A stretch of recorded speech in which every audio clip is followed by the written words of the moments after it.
네, CMR 마수다입니다. 좀 어려울 수 있어요. 세금이나 뭐 환율 문제도 그렇고, 근데 무슨 접근법이 조금 그래도 이제 일반 분들의 시각에서 좀 낮춰가지고 쉽게 접근하도록 노력해보는 코너 마수다고요.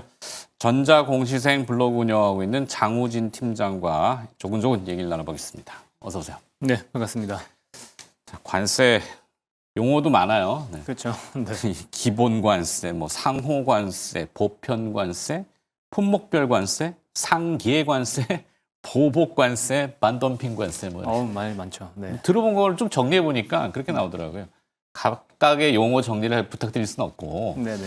자, 트럼프 대통령이 일단은 행정명령에 서명을 했습니다. 보편 관세, 뭐 일괄 관세라고 해야 되나요? 다 관세를 때리는데 세부적으로 뜯어보면은 그 허와 실 약간 그런 차이가 있더라고요, 보니까. 캐나다를 향해서 유제품 관세를 매겼는데 사실 그거는 캐나다는 그러면 수출 가격을 올리면 되느냐? 이쪽 미국에서 수입하는 수입업자가 그 가격을 분담한대요. 그러니까 관세율이 사실 제로라고 뭐 그렇게도 얘기를 하고 있고 궁극적으로는 관세를 때리면은 미국 내 소비자가 비싸게 사야 되니까 그 소비에 대한 정가가 결국에는 자기한테 돌아오는 거 아닌가? 이런 생각도 있고. 그래서 미국 주가 지수가 이렇게 떨어지는 게 아마 선물 지수가 그렇지 않을까 생각인데, 네. 장우진 팀장의 생각은 좀 어떠신지 상호 관세, 보편 관세 좀 풀어주시죠. 일단 관세라고 하는 게 아까 말씀하신 것처럼 수입품에 대해서 이제 세금을 물겠다. 네. 그래서 그 상대방 국가가 혜택을 보는 걸 저렴하게 우리나라에서 판매해서 혜택을 보는 걸 좀 줄여나가겠다라는 거잖아요. 그래서 정치적인 목적을 보면 미국이 이제 무역 적자를 좀 해소하겠다라는 게 명확하게 좀 보이고, 그리고 이제 트럼프가 원하는 게 지금 경기 부양인 건데, 궁극적으로는 경기 부양을 통해서 이제 S&P 500이나 이런 지수들을 끌어올리고 싶은데, 지금 당장 이제 그런 걸 원하기보다는 원하는 목적이 좀 보인다는 거죠. 이게 원하는 네. 목적이 뭐냐? 연준을 좀 흔들고 싶어 한다. 그러니까 연준에게 금리 인하를 압박하려고 하고 있는데, 금리 인하 압박을 위한 굉장히 좋은 수단으로서 지금 이제 관세를 들고 나왔다라고 볼 수 있는 거고, 관세가 들어오면 이제 인플레이션이 당연히 들어옵니다. 네. 근데 인플레이션과 동시에 경기 침체에 대한 우려가 소비가 감소에 대한 우려가 소비 들어오다 둔화가 될 수 보니까 있다. 시장에서 이제 경제 지표가 안 좋아지는데 실제로 이미 나타나고 있고 경제 지표가 안 좋아지는데라는 얘기가 나오고 있는 거죠. 그러니까 연준 입장에서도 관세로 인해서 인플레이션보다는 그러면 이제 경기 침체로 인한 걱정해야 되겠네. 그래서 금리 인하가 막상 들어온다고 하면 트럼프 입장에서 굉장히 좋을 거라고 또 보고 있고요. 꼭 먹고 알 먹고 이렇게 네. 생각하나? 또 추가로 트럼프가 부양책을 쓰기 위해서는 네. 굉장히 중요한 게 돈이 있어야 되잖아요. 그렇죠. 돈이 근데 있어요. 지금 머니가 부족한 게 부채 한도 협상이 안 되고 있으니까 네. 부채 한도 협상을 하기 위해서는 민주당을 압박해서 민주당이 동의할 수밖에 없게끔 만들어야 되는데 결국은 미국의 경제가 조금 부진해야지 그것도 가능한 거잖아요. 그래서 미국의 경제가 관세로 인해서 좀 흔들리기 시작하면 아마 4월부터는 얘기가 나오지 않을까 싶은데 부채 한도 협상에서 굉장히 유리한 고지를 점할 것 같다. 그러면 네. 그 이후에는 미국 시장이 안정을 찾을 수 있을 텐데 그 사이에는 굉장히 흔들릴 것 같아요. 그러니까 일단은 뭐 크게 두 가지로 보고 있는데 관세로 인해서 인플레이션과 경기 침체에 대한 영향이 실제로 이제 들어오기 시작하는 게 뭐 5월, 6월 이렇게 들어오기 시작할 거잖아요. 본격적으로. 그렇죠. 네. 그러니까 그게 들어왔을 때 실제 인플레이션 데이터가 어떻게 될 거냐. 뭐 중국에 대한 관세는 이미 들어왔으니까 이제 4월 데이터부터 해서 인플레이션 데이터, 특히나 PC 물가 지수가 3%를 넘어선다 그러면 네. 다시 한번 시장에 충격을 줄 수도 있다라고 보고 있기 때문에 미국 시장에 대해서 뭐 완전히 이제 악재는 다 끝났다라고 보기는 어려운 부분이고 또 하나는 보복 관세예요. 네. 그러니까 지금 미국은 보복 관세를 때리면 굉장히 강하게 압박하겠다라고 그렇죠. 얘기하고 있으니까 어떻게 나올지는 모르겠지만 뭐 EU나 중국 같은 경우에는 사실은 체력이 있으니까 네. 뭐 보복 관세 같은 것들을 할 수도 있거든요. 그러면 미국이 원하는 것들을 정말 다 이뤄낼 수 있느냐 이것도 사실 의문이긴 한 거죠. 네. 경제학자들은 지금 말씀하신 그 관세를 통해서 미국의 세수, 수입이 좀 산술적으로는 그렇잖아요. 그래서 그렇죠. 트럼프 대통령이 지금 적자 나고 있는 거 좀 세수가 확충이 되고 그러면 좀 여유가 생겨서 재정 집행이라든지 돈을 쓸 수 있는. 근데 경제학자들은 그렇게 안 될 거다. 당신의 생각대로 그렇게 호락호락한 게 경제가 아니다라고 지적을 하던데 그렇죠. 뭐 10% 관세 도입하면은 미국의 GDP 얼마 정도 늡니까? 10% 지금 기본 관세를 도입한다 그러면 10%를 네. 연간으로 7,300억 달러 정도가 증가한다고 얘기하고 있습니다. 네. 그러니까 7,300억 달러면 우리나라 돈으로 뭐 1,000조 원 정도 네. 되는 거니까 나 뭐 미국의 국방비 네. 천조국. 어마어마한 규모가 되는 거죠. 그래서 근데 물론 이게 아까 말씀드렸던 것처럼 보복 관세라든가 무역이 만약에 줄어든다 이런다 그러면 정말로 GDP가 이렇게 늘어날 수 있느냐 여기에 대해서는 퀘스천 마크가 있는 거죠. 네. 그러면 지금 왜 이렇게 상호 관세를 강하게 추진하느냐? 아까 얘기했던 흔들리기도 있지만 감세를 추진하고 싶어하는 게 또 기본 정책인데 네. 감세를 추진하면 10년간 5조 달러에서 10조 달러 최대 이 정도 수준의 재정 적자가 불가피하다고 재정 감소가 불가피하다고 보고 있거든요. 그런데 얘기한 것처럼 이제 7,300억 달러 수준의 감세가 그러니까 관세를 통한 세수 확보가 난다 그러면 이 감세에 대한 것들을 완화시킬 수 있다. 감세에 대한 충격을 상쇄할 수 있다라고 보는 거죠. 그래서 이 관세를 추진하고 있다라고 얘기하는 건데 네. 이번에 관세 추진한 것들을 보면 좀 재밌습니다. 그러니까 국가별로 제가 좀 분류를 해봤는데 일단은 이제 당연히 생산국 중심으로 해서 많이 부과가 돼 있어요. 근데 생산국이라고 한다 그러면 일단 인건비가 저렴한 국가들이 당연히 많을 수밖에 없고 여기서 관세가 높은 국가들을 보면 동남아 쪽과 남아시아 쪽이 대부분입니다. 그러니까 그래서 캄보디아 같은 경우는 49%의 관세가 나왔고 스리랑카는 44%, 뭐 라오스 48%. 그러니까 동남아 쪽에서 굉장히 세게 맞았어요. 아시아 네. 쪽에서 굉장히 세게 맞았다고 보면 되고 또 하나는 중국 대리기가 굉장히 강하다라는 것들을 이번에도 또 한번 보여줬어요. 그러니까 기존에도 여기 지향점은 중국이다. 그렇죠. 그러니까 세 가지인데 포인트가 하나는 이제 중국 대리기. 중국이 10% 관세를 이미 맞은 상태에서 추가로 34%가 나왔으니까 이제 54% 관세가 된 거잖아요. 그래서 거의 최고 수준의 관세를 두드려 맞게 됐고, 그다음 동남아나 남아시아 같은 이런 저렴한 인건비의 국가들을 견제해서 미국으로 리쇼어링을 유도하겠다라는 것들이 또 명확하게 보이고 있고, 네. 또 하나는 대만, 한국, EU에 대해서도 일본, 한국에 대해서도 굉장히 높은 관세를 부과했다. 결국 이것은 동맹국에 대한 예우도 지금은 없다라는 거거든요. 물론 스카 베센트 재무장관이 나와서 얘기를 했습니다. 그러니까 이 관세, 지금 우리가 얘기한 이 관세는 상한선이다. 그러니까 네. 이거보다 높아질 가능성은 없어요. 그러니까 최악의 상황은 이미 가정이 돼 있고 또 4월 보복 관세면 강하게 때리지 않아요. 그러니까 보복 관세만 아니면 네. 그리고 4월 9일에 여기 이제 이 관세가 시행이 되는데 상호 관세가 시행이 되는데 그 전에 우리는 협상의 여지가 있다라고 이제 얘기를 하긴 했죠. 네. 그래서 동맹국들이 과연 이 무역 적자를 우리가 줄이기 위한 패키지를 이렇게 준비했으니까 좀 줄여주세요라고 한다 그러면 어느 정도까지 낮춰주는지 이것도 좀 볼만한 포인트 같습니다. 네. 그러게요. 그러니까 느낌적인 느낌이라고 해야 될까?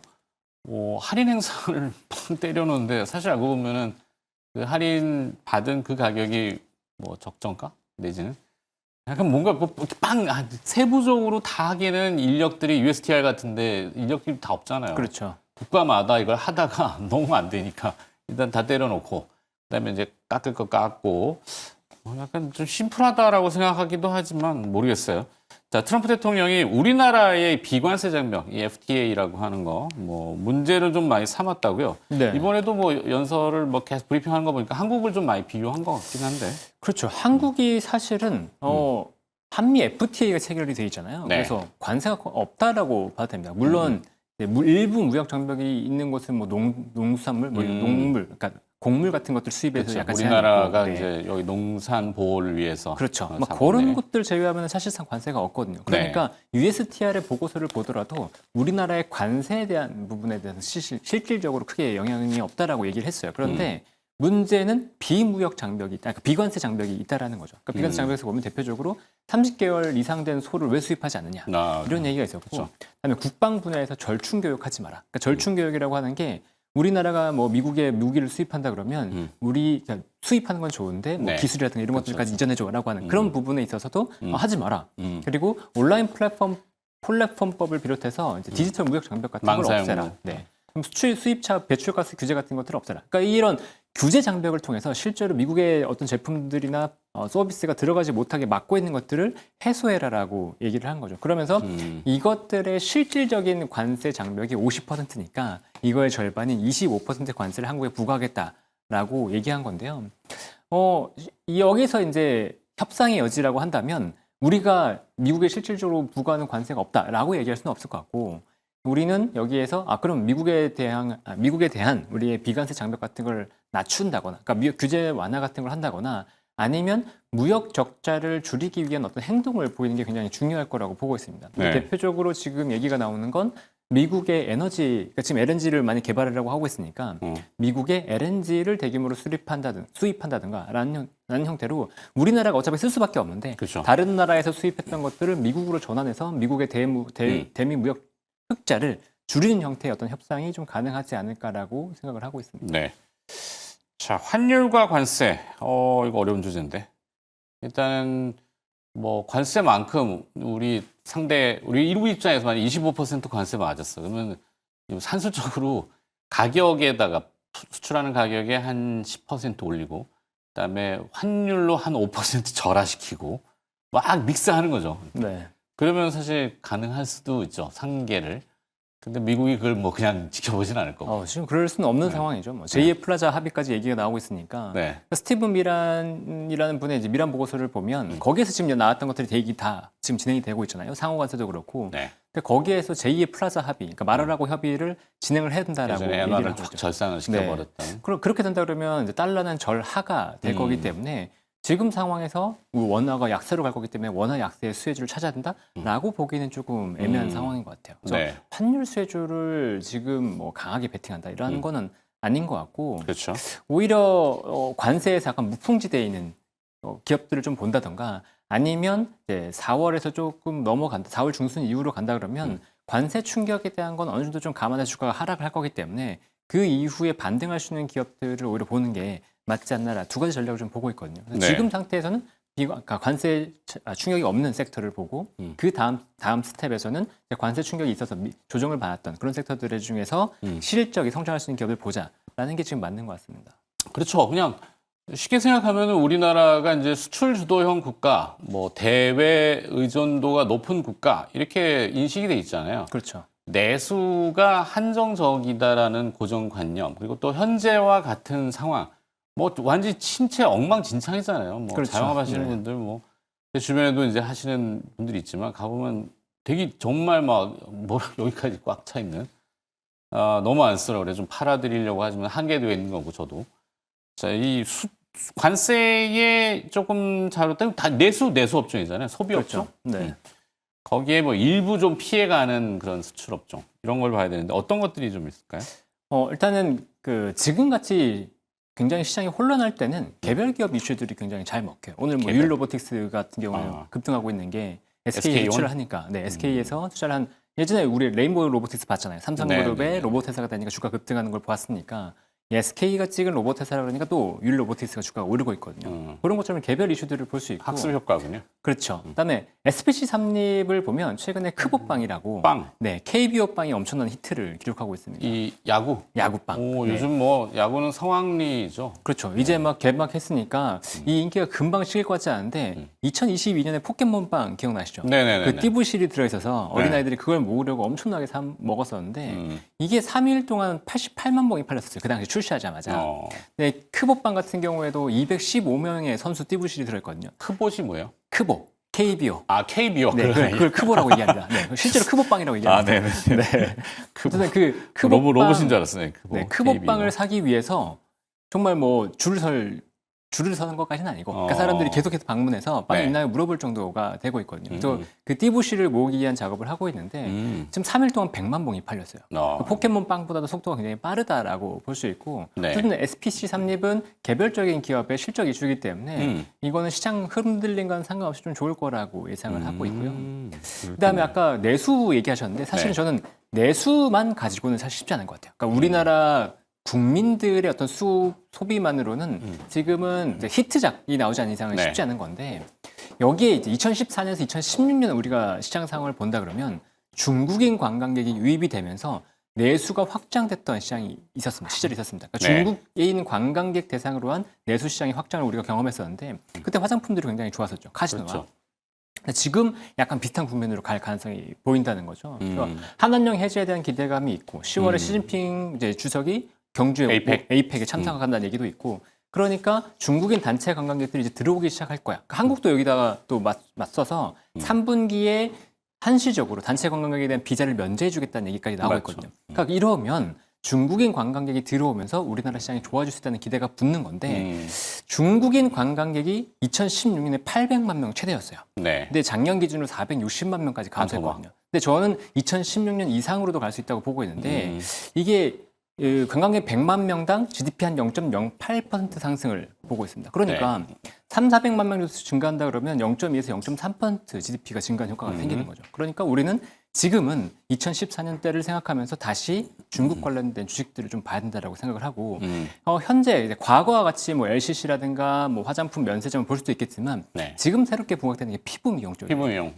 네, 그러니까 미용 관광 쪽이 굉장히 많이 늘어났기 때문에 미용 관광을 위해서 온 사람들의 수요를 생각한다 그러면 미용주들에 대한 관심들이 커질 수 있다라고 생각합니다. 예를 들면 기업은 뭐 클래시스가 지금 클래시스. 국내에서 점유율 1등이기 때문에 이 네. 기업들이 괜찮다고 보고 있고 원택 같은 경우에도 이제 국내에서 역성장하고 있기 때문에 약간 디스카운트가 있었는데 국내 역성장은 약간 멈추는 상태에서 수출이 좀 증가하는 거기 때문에 오히려 미용기기 쪽에서 좀 관심을 가질 수 있지 않을까. 파마리투치 같은 경우도 국내 오. 대표적인 기업이고요. 그래서 리쥬란 리쥬란, 네, 리쥬란. 요즘 CF도 많이 하던데. 그렇죠. 그러니까 스킨 부스터를 기반으로 해서 이제 시장에서 관심을 갖고 있는 기업들이기 때문에 이런 기업들에 대한 관심도 시장에 좀 다시 부각될 수 있지 않을까라고 보고 있습니다. 네. 결국에 내수나 이 소비는 심리 아니겠어요? 그렇죠. 뭐 소비자 신뢰 지수, 심리 지수 계량적으로도 그렇게 표현하니까 그 심리는 사실 그 딱 마음 먹기 나름인데 내일 이후로 소비 심리가 확 살아나기를 네. 기대해 보면서 여기서 마무리하겠습니다. 자, 최희만의 마스터였고요. 전자공시생 블로그 운영하고 있는 장훈진 팀장이 오늘 또 수고를 해주셨네요. 고맙습니다. 네, 감사합니다.